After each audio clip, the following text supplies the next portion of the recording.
welcome to the Bible for Worship at St. Paul Lutheran Church on this day of Pentecost, when our scripture reading is written in Paul's letter to the Romans, chapter 8, beginning at verse 22.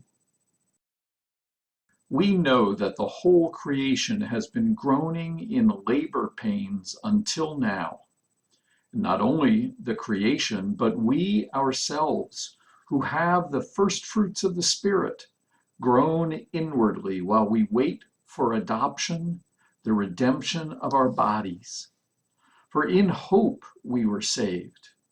Now, hope that is seen is not hope, for who hopes for what is seen?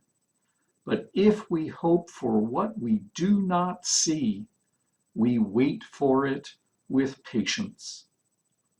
Likewise, the Spirit helps us in our weakness, for we do not know how to pray as we ought, but that very Spirit intercedes with sighs too deep for words. And God, who searches the heart, knows what is the mind of the Spirit, because the Spirit intercedes for the saints according to the will of God. The word of the Lord. Thanks be to God. Paul's letter to the Romans is perhaps the closest thing to any sort of systematic theology that we find in the Bible anywhere, and particularly in the New Testament. It's not a systematic theology. There are any number of things that Paul addresses in his other letters that are not included in Romans. But here he really is working out very particularly a set of questions and issues in his understanding of God's work in the world with Israel and with the Gentiles, about how God comes into relationship with people and where that all leads. This is near the end of chapter 8, and in the first 7 chapters and the beginning of chapter 8, Paul has been building the case that sin is pervasive among human beings, and that it is only through the kind of faith that Abraham had that any of us are able to escape the clutches of sin and enjoy the blessing of God's love and grace and saving power. The model for that is Abraham, the ancestor of biblical Israel. And it is the faith that Abraham had, Paul says, that led God to judge him righteous, and so for all people.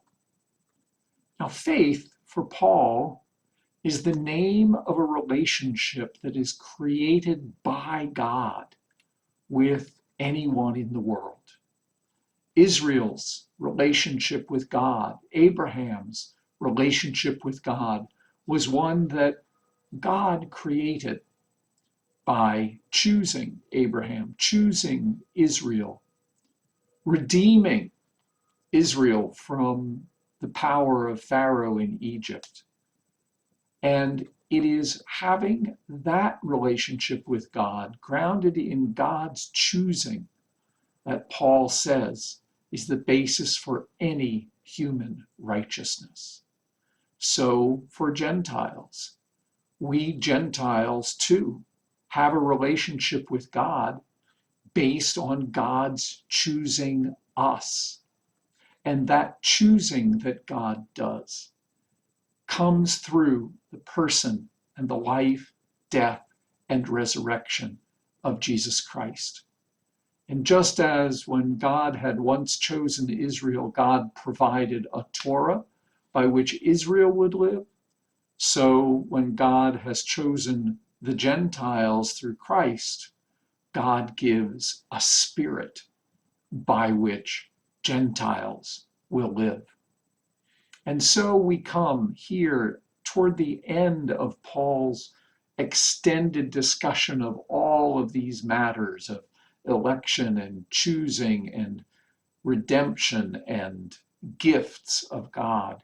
We come to Paul's image of the end that lies ahead, the ultimate fulfillment that is coming, and his encouragement that we who have come to be God's people in Jesus Christ live in the spirit that is the gift of that relationship. We have, he says, the first fruits of the Spirit, and we hope for the fulfillment, for the final culmination of God's redemption and salvation. Not that we could possibly see it yet in all its fullness, because then it would not be hope. But we hope for it, and that hope is what gives us patience.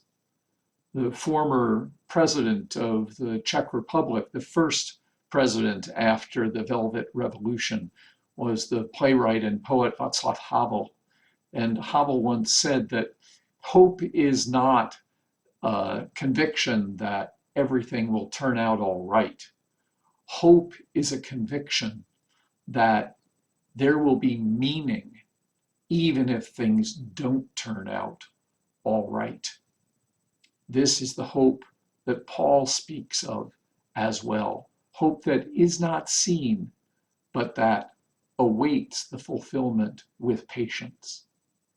Because when God chooses, when God redeems, when God creates a relationship with anyone by the defeat of those powers that would hold us away from God, when God claims us in faith, there is nothing that ultimately can stand in the way of the fulfillment of that hope, of the salvation of God's people.